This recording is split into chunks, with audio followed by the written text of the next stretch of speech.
Hi, it's Lori from Coast to Coast Craft Girls coming to you from the West Coast. Today I wanted to share a slightly different take on the last card that I made. It was kind of a fake or easy version of a center stepper card. And this is essentially the same thing, but just in a different size and sort of layout, which I really liked. And so I just wanted to share the measurements on this and show you that you can take the same concept and apply it to different size cards in different ways. So this card is 5.5 by 7.5. So it'll still fit in a fairly standard, it's flat, so it'll still fit in a fairly standard envelope here in the United States. And it's a fake center stepper, so it looks like that. And this is from the Crafter's Companion Hummingbird collection. I'm going to make the next one with some Altenew things just to show you a little bit different. But it's essentially the same card that I had on my last video, but just this different shape. And I just kind of liked the slightly different. And if you've got a nice square element, which a lot of the Create-A cards from Crafter's Companion or the nesting dies or, a heart or something like that, or some of the Altenew florals, which is what I'm going to use on my next one, they are square shaped.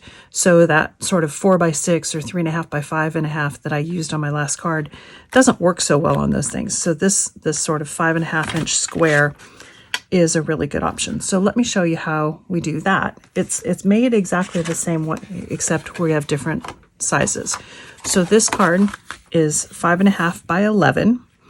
And it's scored at 5.5 and 7.5. And again, we crease that one, burnish that one good, and just kind of bend that. You don't need to burnish it. Then you've got your base card, which is 7.5 by 10.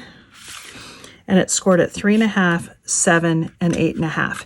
And then when you fold it, it gives you your 3.5, 3.5, 1.5, 1.5, and that gives you your stepper card. And you want to fold and burnish all of those really well. And I'm going to mat and layer these with some cardstock that I have, and I'll be right back. So I mat and layered the 3.5 by 7 and the 1.5 by 7.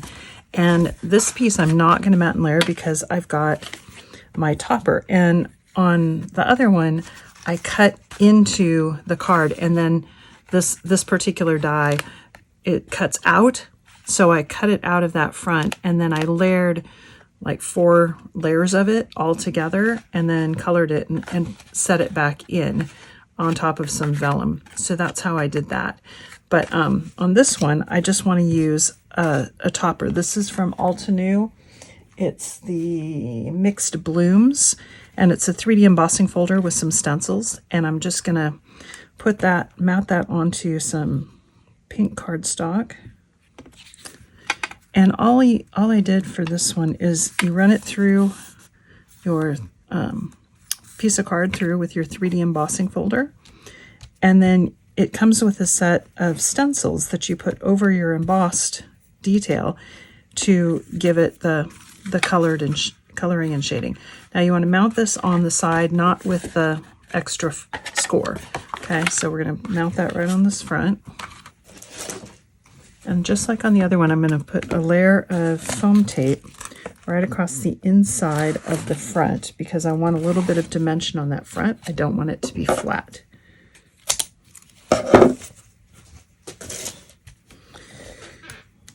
Peel that off.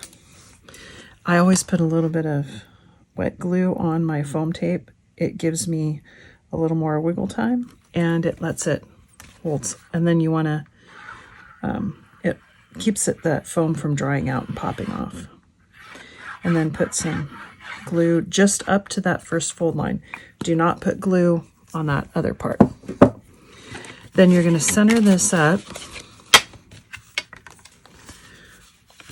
on the front, and you can use your glass mat to kind of, it basically has an inch on either side, and it doesn't have to be perfect, and you want to get it level with the bottom of the card, and then just close that part up like that. And that's all there is to it. And there's your fake center stepper card. Looks like that. And it gives you the look of a center stepper card without having to measure and cut on the inside. Because normally a center stepper card, you would open the card up and then cut down, you know, from here to there and measure.